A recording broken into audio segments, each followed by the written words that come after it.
Hello Internet, I'm Jaden Edwards and this is Upkill Devlog number 3. In the last episode we talked about my approach to game design, coyote time and jump buffering.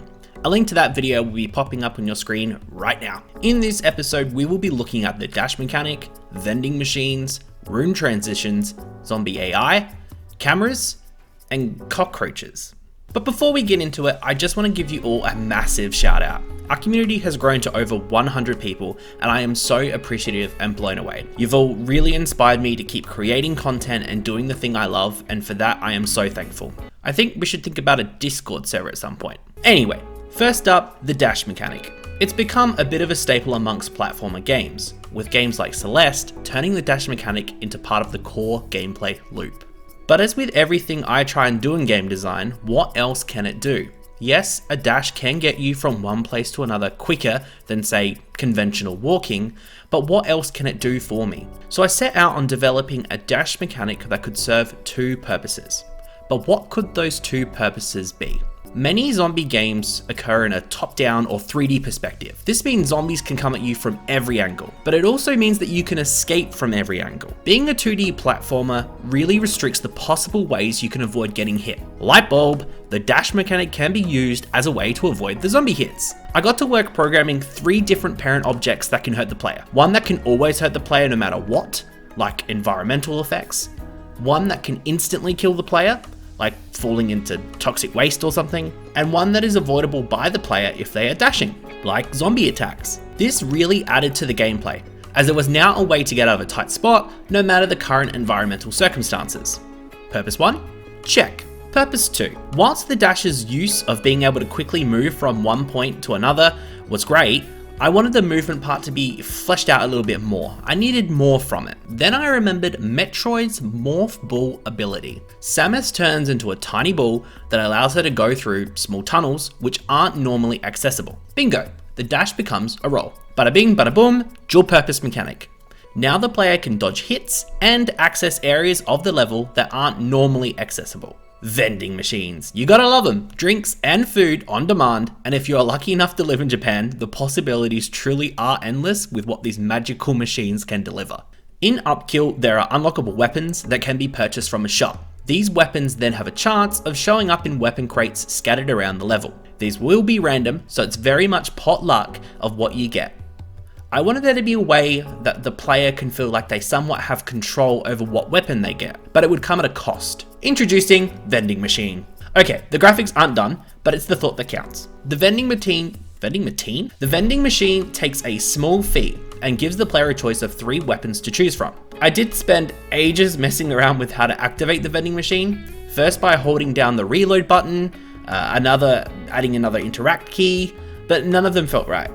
In the end, I settled on the player just needing to stand by the machine for a period of time to activate the purchase. This seemed to make the most sense and meant if I ever did port it to mobile, I wouldn't be cramming the screen with virtual buttons. The 3 weapons float above the vending machine and the player simply jumps up into the weapon they want to have. I think it makes sense and doesn't overcomplicate the game by adding extra buttons or holding down buttons. It just uses what's already there. I was considering having like a separate screen with a claw that you control, but I may investigate that later on. Room transitions. AKA, don't abruptly change rooms or you'll give someone whiplash. There isn't much to say about room transitions, other than they go from one room to the next and you can get fancy with them. I know elevators and doors are the means to move from one room to another in Upkill, so I implemented an object that I can create at will to instigate a transition in or out with either a fade or elevated door effect.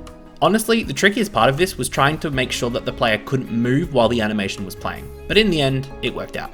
I also spent a fair time finjuggling the fast zombie AI. There were multiple times I was playtesting where I felt like a zombie wouldn't do that, or the zombie shouldn't be able to do this, so I set about fixing it. The fast zombies are supposed to be the scary ones, the ones that make you sweat and put the pressure on. Not only do I want them to be almost as fast as the player, I want them to be able to transverse the 2D platforming play space almost as good as the player. I had no idea how difficult coding 2D platforming AI was, but I certainly have an idea now. It's not perfect, but what I've ended up with is a zombie that is even starting to scare me, so I think I'm on the right track.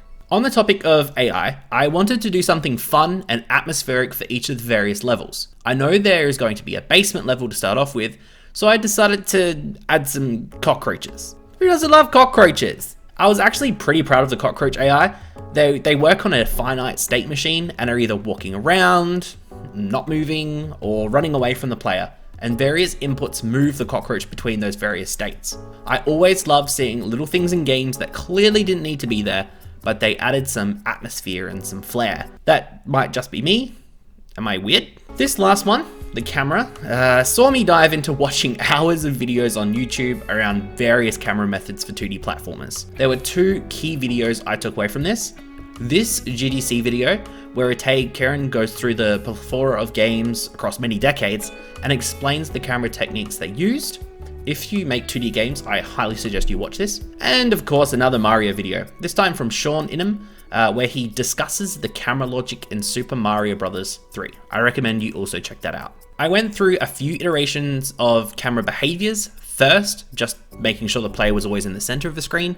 Whilst it meant the player always had a consistent view size of the game space, it quite often led to snappy or jerky camera behavior when hitting walls at full speed. I tried offsetting the camera position based on the player's direction facing. However, this meant that the camera would snap from left to right with little player input.